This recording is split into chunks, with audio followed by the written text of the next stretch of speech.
Well, welcome back to Fusion Grill. I'm very excited beginning the 2021 first video and first guest to have the very amazing and talented Mariana Azevedo as our first guest. Professor. And today we're going to learn how to cook feijoada. So Mariana, can you tell us a little bit about feijoada? Yes. So feijoada is a traditional food in Brazil. It's like one of the most traditional food in Brazil. And everywhere you go there, you're gonna find everybody knows about feijoada.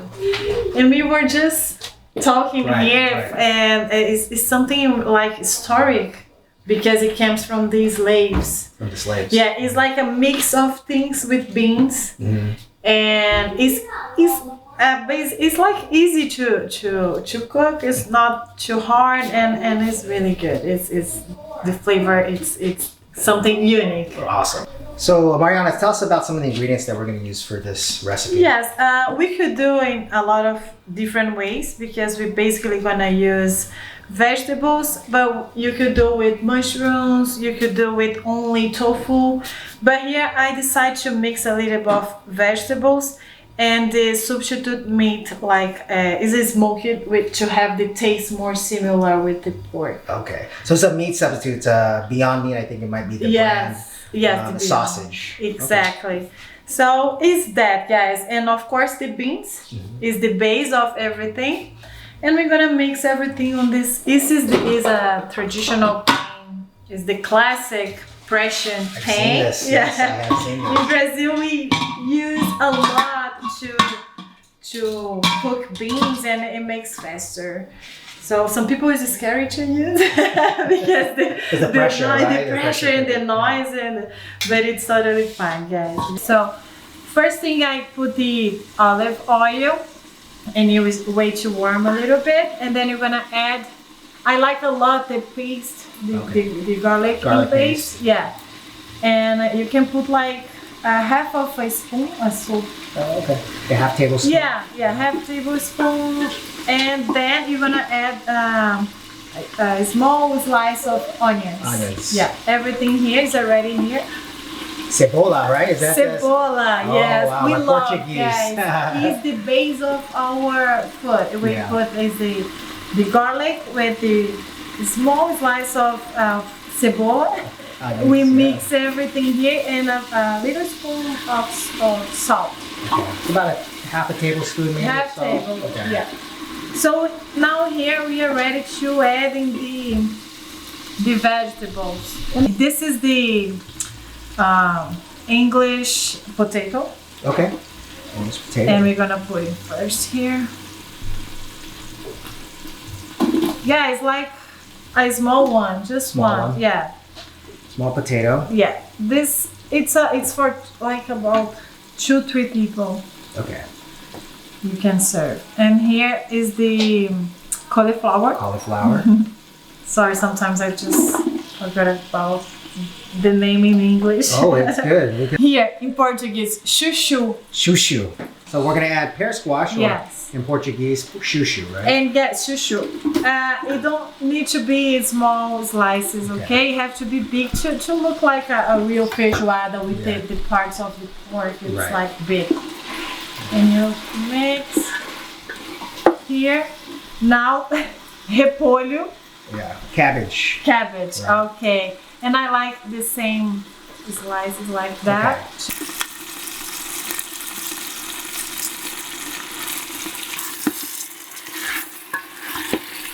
One carrot, it depends of the size, it can be a half. It's not too much. It should bring more color, and a big slice. And now we're getting ready for the final part, which is to add the meat substitute. Meat substitute. The sausage. Yes. And now, traditional feijoada, there's a ton of meat, right? There's all kinds of meat. The traditional one is with meat, guys.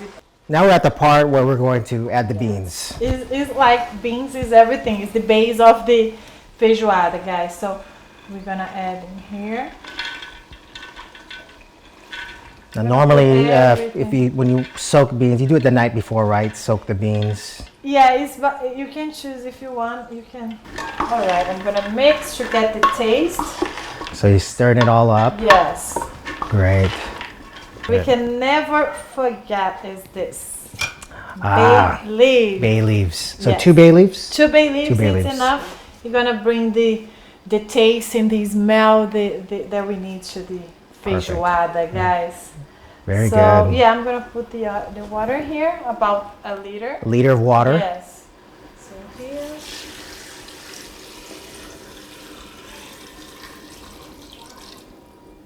Perfect. And let's put in the bay leaf. We cannot forget. So we've set up the pressure cooker. How long is it going to take? Yeah, so now we're gonna wait until we start the noise and the pressure coming up. You can count about 30-35 minutes. 35 minutes. Yes. Right now we're waiting. We get to talk a little bit of history. No. So tell us a little bit about the journey. So for those that you know, Mariana started off, you did modeling. Yes. So go ahead and tell us about that a Crazy little bit. professor. How'd you get into that? Yes.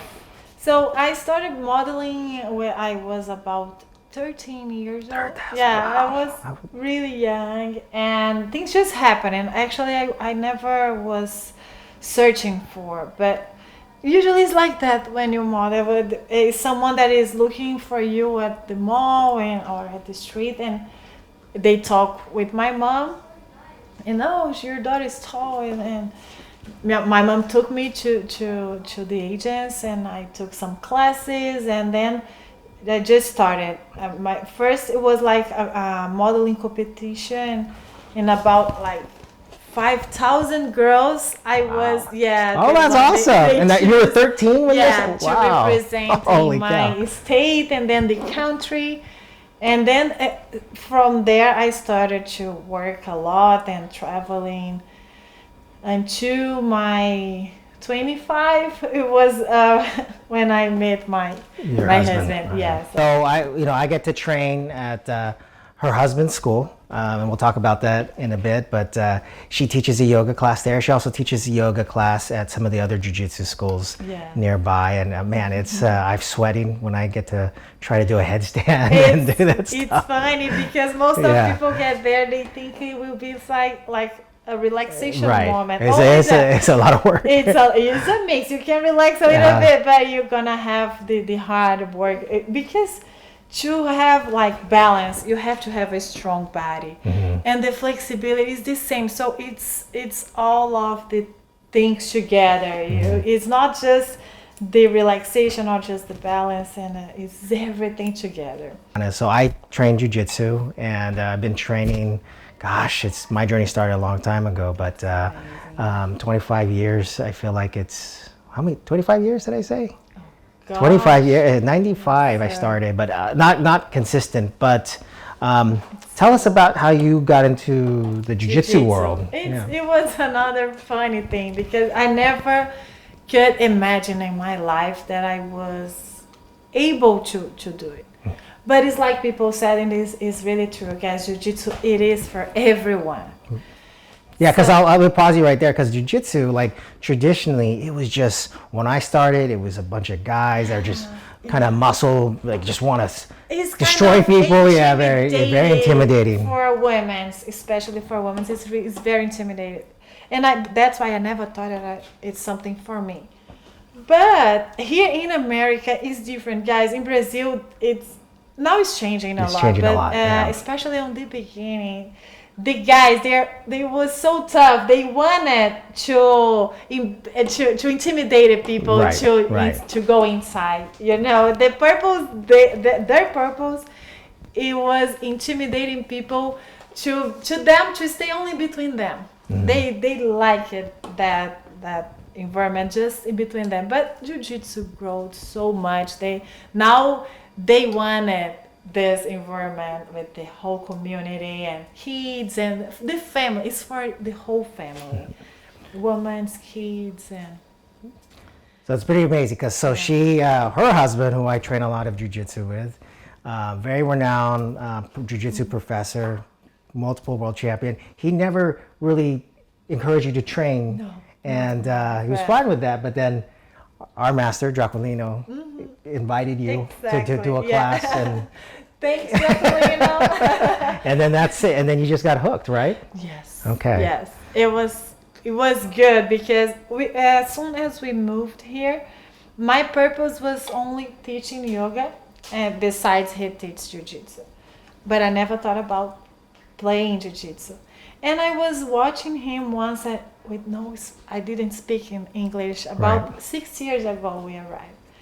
So I was just over there watching. I couldn't talk with people and only me, and watching every day, trying to learn my English. And Draculino just watching me every day, sitting over there watching the class, and he, why you don't put your gi and jump it on this mat? Why are you waiting?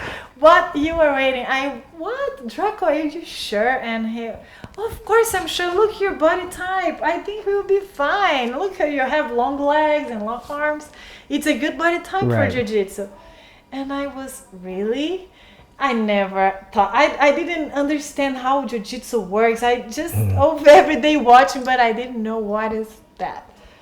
Until the day, and then on this day, he gave me a gi over there. And I put the gi on. I feel like so weird.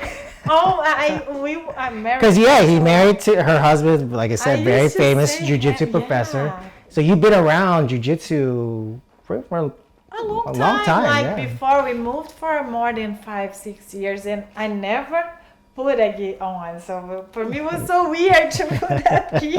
I was feeling, oh gosh.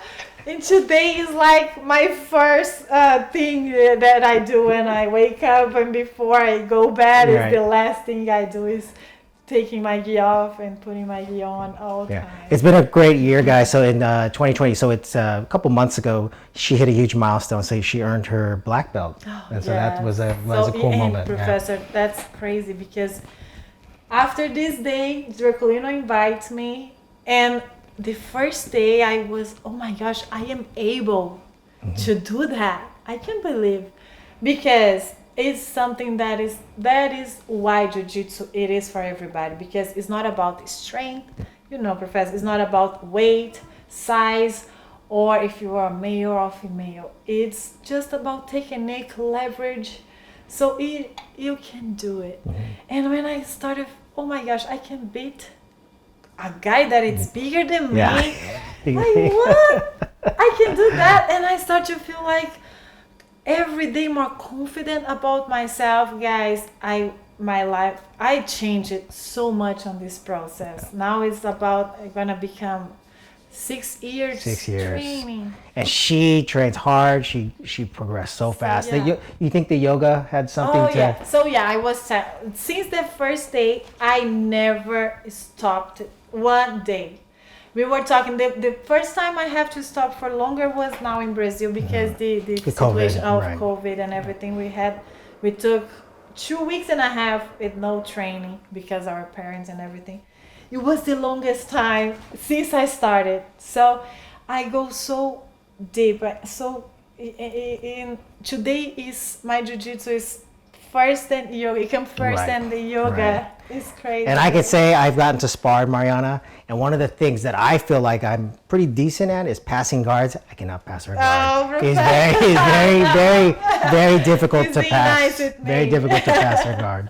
So that's cool. So tell us about some of the projects that you have that you're trying to do. Oh yeah. So after these 6 years, I started training a lot. I became a world champion and all of the belts. And I feel that it gets a moment that you feel that you have to share all these things that you have been gained and improving and learning, all the benefits. Because guys, I became a pretty confident woman. I never was like that. I changed so much. I feel today that I'm able to do anything. And I am. Because I proved that. Become a world champion in Jiu-Jitsu. Right. So I wanted so much and I got it. And today I know that it's not only inside the mat. It's your mindset. You can do it if you want. And I want to share this so much. That's cool. That's why now I have this project. We started to think more about on the quarantine time, because the domestic violence numbers was growing so much. Right. And on the same time, I was curious because I was observing the kids working at the Zoom classes. We started doing classes through Zoom. And the moms working with them, and they were having so much fun. So I was thinking like, is missing something on that, guys, because I have to do something to this group of women because they are who need it most, and I think it's to them is really hard to get there and jump inside the mat. So that's why I decided to create this program.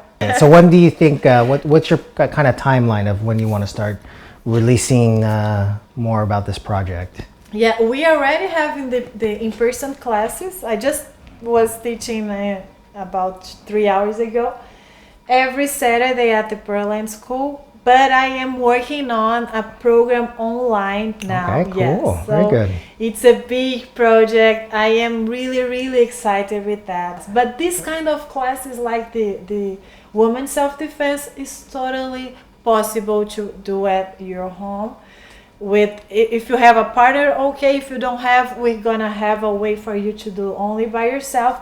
But it's basic positions with focus on details that gonna gives you the possibility to defend yourself with no using strain and weight and this stuff. It will be all about leverage. Leverage and good technique. And right? good technique, Right. of course. So it's and like I said, guys, I've gotten to spar with her, and she sparred with many of their even very strong, tough guys. And she smashes them and destroys them. That is true, guys. Yeah, he's not, of course, I cannot smash him. He's a really good black belt. But it has, of course, if the guy is on my size, my weight, I am able to do, of course, because it's about the technique, it's about the leverage, it's about self-confidence. So if you feel that you can do, if you want to do, you will for sure. Very good. So how much time has passed since? It was after it started the noise of the pan, about 30-35 minutes, guys. It was the time and it looks like really good. So that looks and smells amazing. So I'm ready to dig in here. So you're ready, right? Yeah. So yeah, let's build the plate, guys. All right, give us. We're gonna start with the rice. Okay. Because they're gonna give the base to put in like over or sideways. It's always a discussion in Brazil if you can put the beans on top or on the side of the rice. Some people fight because that. Oh, look at that! It looks It so looks like, great. Ready to go. Yes. Now this is something that I've heard that. The day after it's even good because it has time to settle, to have more flavor. Yes. So how did you prepare the collard greens?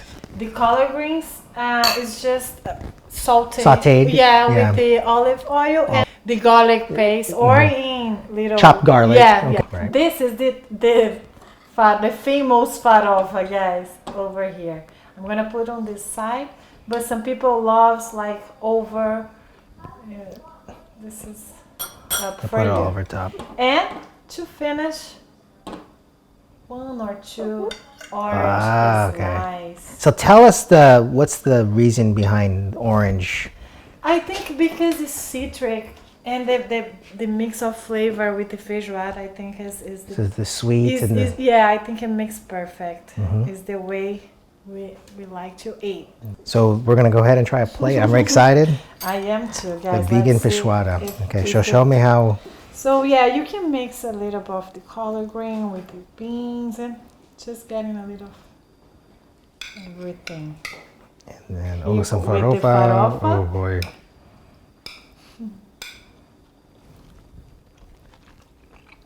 Oh guys, it's really good.